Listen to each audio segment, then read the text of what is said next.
that like button. Yeah. So it has been a while since we last talked about Bobbi Althoff.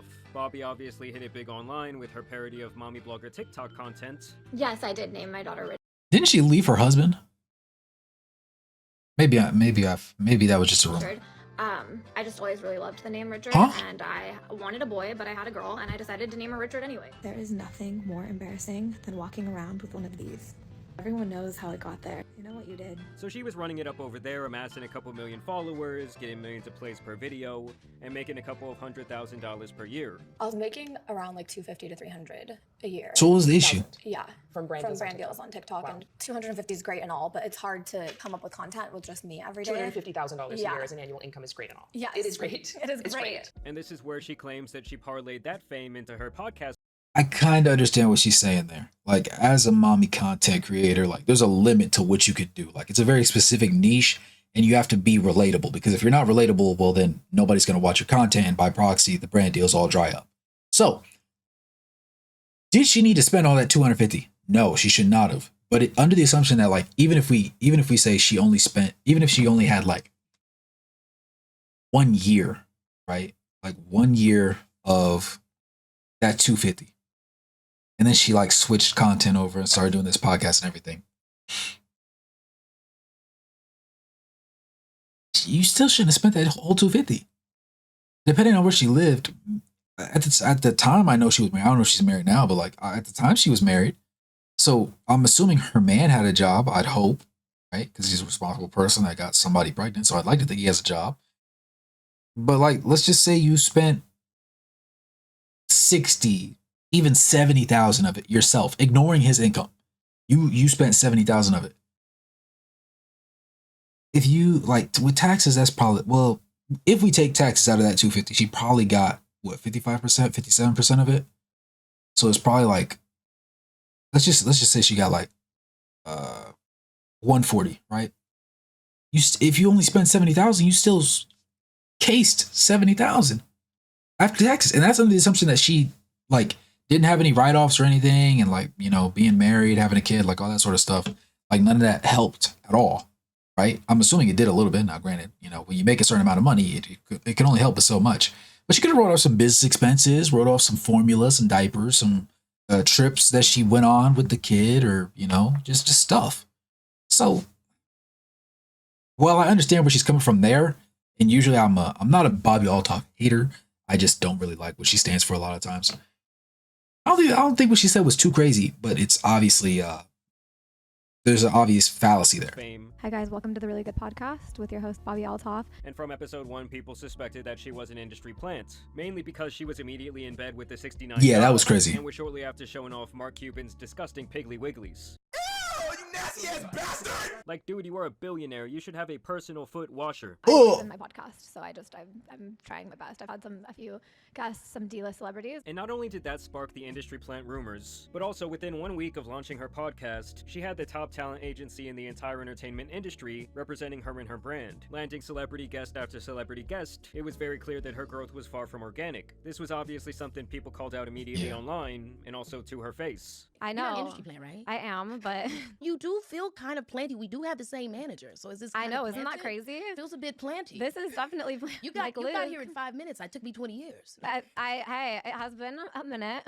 What I think industry plant is, it's like somebody that has been like, Yo, that she's is digging in it behind right someone now. else in the industry and uses those connections Okay. to capitalize, and they like have zero talent. I'm not in anything. Ooh. I don't have any Zero talent is a dig. And she even admitted in a later interview that these comments broke her down mentally. based on what the comments are saying, and sometimes it's just constructive criticism.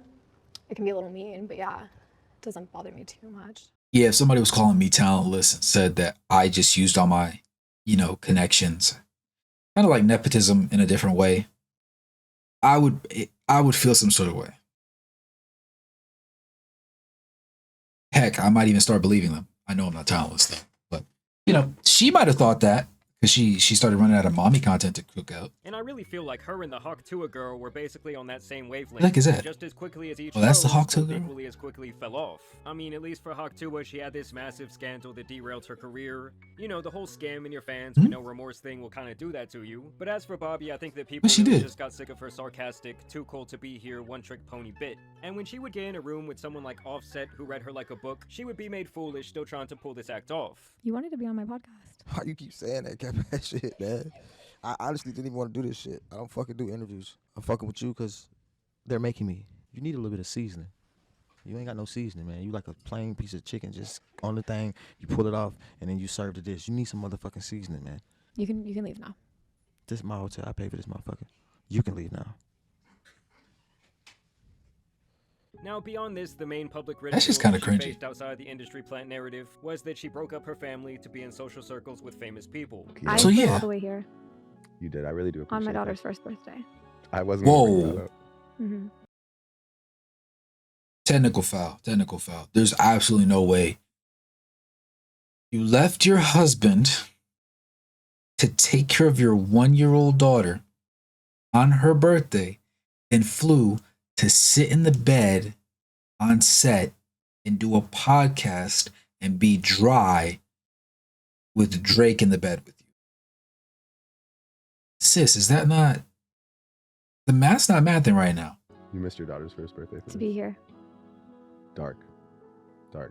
Regret Yeah. that you'll never be able to undo. Yeah. Ooh. Parenting. Now, when Drake is calling you Ooh. a bad parent, I think he's you know being you did serious. something wrong. Speaking of Drake, by the way, the dude is so down bad that he's been in Bobbi's comment section on Instagram begging her to unblock his name. Embarrassing. Either way, despite being married at the Weird. time of these early interviews, she was always asking these guests if they would smash her up. Would you date someone that looks like me? Am I your type? I do it. Thank you. I mean, imagine being her husband seeing that shit. The guy did actually file for divorce around a month after the Drake episode dropped. Her Hold husband up. seeing that shit. The What is guy did it? actually Bobbi Althoff, as most of you have heard, Corey and I have filed for divorce. As sad as I am right now, I'm so thankful for the time I got to be his wife. Our girls, plural? She got 2 kids? Our girls are so lucky to have him as a father, and I'm so lucky to be able to co-parent with such an incredible father and person. While the relationship did not work out as husband and wife, we will always be friends, and I will always love him. So that just says I messed up. He's a great person. And yeah, that's literally all it says. I made the mistake. That's what I just read. filed for divorce around a month after the Drake episode dropped, leading to rumors that Drake gave her initial initiation, if you know what I mean. Obviously, after this, she would gain the reputation that Freaked she was out. being passed around the industry. Ryan Garcia was chasing her around the room like it was his crush on the school playground. He would later confirm them hooking up during a Twitter rant. She was seen being drunkenly carried out of clubs, and even had this really embarrassing moment when she tried to do that thing where girls soft launch the guy they're dating, only to have it backfire after the FBI, that is social media, discovered that it was some NFL player and he completely denied being with her in the first place. This caused her to crash out on TikTok. Just like hard to imagine finding someone who is truly good for you. It's hard to imagine there's a world where there's like someone who's actually meant for you. Dating is just hard, you guys. Like, Well, now Bobbi You sold the bag.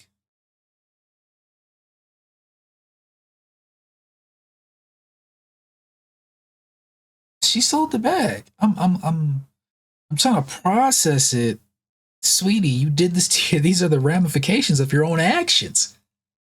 I'm gonna hold your hand when I say this. It's okay. Because it has to be.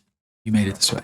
has officially announced that she will be ending her podcast, which is surprising to me considering she was still getting decent guests and views in the hundreds of thousands occasionally. But obviously when you compare this to her peak where she was getting at least 1 million views per podcast and like these top level guests, it had been looking pretty rough. Yeah. I mean, no one really knew these people she was now interviewing, and when she was doing solo episodes, there were not many views at all. But either way, she hosted like a funeral for her podcast. Hi guys, welcome to the Really Good Podcast. All jokes aside, all honesty, this is the last episode. In honor of the last episode, my sister and I are going to sing a song.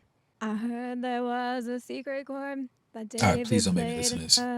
Like, actually stop. It goes. Hear me good, nigga. I'm here to double down. That shit is a 2-pack of ass. Yeah, Thank you. I don't agree with Joe Budden often, but yes. Fell out of favor. Now, regardless of all of that, even up until last year, someone was funneling money into her career, trying to make her a thing, trying to get her some positive PR with Business Insider and other entities that are known to take money to do interviews or think pieces on celebrities. The Really Good Podcast.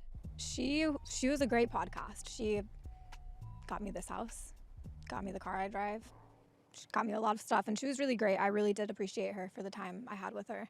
And she brought me a lot of memories and a lot of great guests. I will miss doing this podcast, and I will miss the money this podcast brought me.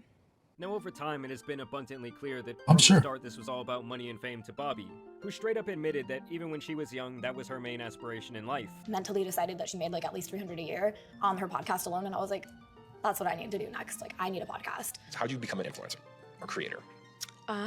Just wanting to make money. It's like she in general represents a microcosm into our society and how social media has warped people's minds. I hope that I go from D-list to A-list. That's my goal in 10 years. From D-list to A-list. Yes. I feel like over the last 2 to 3 years specifically, I've noticed a change in the way that women in particular present themselves online. And I'll say specifically on Instagram, where there's this sense that they think they are someone famous or a spectacle to be admired, and I find that shit hilarious. And I'm talking about like an everyday regular girl with 500 followers acting like her shit don't stink. I mean, people in general are just so much more narcissistic than ever before due to social media, or I guess I should say they are desperate for online validation in a way that was viewed as cringy during the early days of social media. As you guys know, this podcast started off just with a girl with a dream to make more money.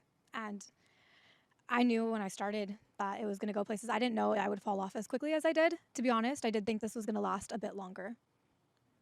But nevertheless, it lasted a minute, and I'm proud of the accomplishments I have, and I'm pretty sad that it has to end like this, but it's okay. Thanks. I mean, hey, shout out to her for being able to acknowledge the fall off and the fact that she loves money. She did run about 10 ads in this podcast, and the entire episode in general just seemed like a money grab, where she says, remember when I did this podcast, remember when I did that podcast. And I will never forget the moment he told me that I was like unseasoned chicken. It was basically like one of those filler episodes where they just show a bunch of flashbacks from the show, you know, the one you always skip. She really just cycles through all the interviews, she plays a clip, and moves on, periodically throwing another ad in your face. And I do have a sneaking suspicion that this might just be the pre-launch of some of the show that she wants to now do. But this is how she ends her show. Just any final words for the podcast? She really fell off. No, it happened.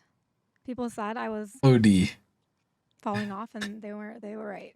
So now it's Actually crazy. You guys got what you wished for. You wanted it to be over, it's over. It's gone. It's not there anymore. And now, I don't know what we're She thought people were going to say, I don't know, I hooray! just feel like someone who loves being around famous people and rising up the social ranks as she does would not just give it up. It's actually my guess, considering that this episode was posted on the very last day of July, and with these various sponsors riddled into this crock of crap, is that this was only made to meet obligations to them, as when you agree to these deals they usually have allotted time slots of when you will post their ad. And I just cannot see very many people, even if they are a genuine fan of this show, watching the entire thing. And let me just say, the comment section on this video is not exactly what you would expect from a send-off. I mean, it was almost like it was a mixture of good riddance, they were sick of the ads, and then just a bunch of comments about how she left her family to pursue this.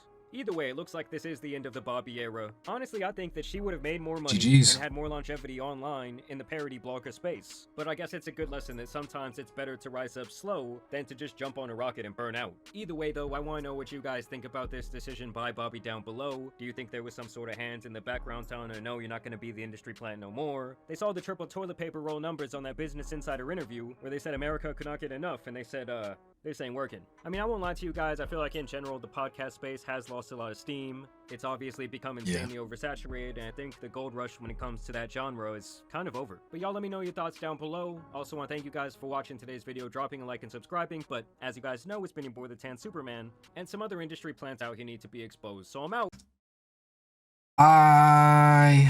Let me go full screen for y'all real quick. I definitely think that obviously she was an industry plant. Will I go as far as to say she's talentless? No. But the writing was on the wall. Let's call a spade a spade. It was only a matter of time before she was, done. That's not to say that she didn't deserve the opportunity to showcase her skills, because I think she did. But, we came to understand that there wasn't very much skill to be discussed. That's okay. Somebody has to take the fall at some point. And that was her turn. I don't dislike her like I dislike, the Logan Pauls of the world and the Jake Pauls of the world. But when you kind of tear apart your family or allow your family to be destroyed for the sake of earning an extra one of the almighty dollars, it's rough, right? You with that $250,000, assuming you only took home like 140. Let's say you took home 150. You couldn't have found somebody to help. You couldn't founded a board of people, or put out a poll consistently of what type of mommy content they wanted and just stayed in that lane. You were getting 250 and brand deals. What? Not even ad revenue, brand deals. That's tough. Now you're out of 250. You're out of your husband. You're out of your kids probably, because mommy's the bad guy. So you have a house, a car, and some designer stuff. And your sister, who watched it all tear down and probably didn't say anything. Yeah. Not my cup of tea, respectfully. But,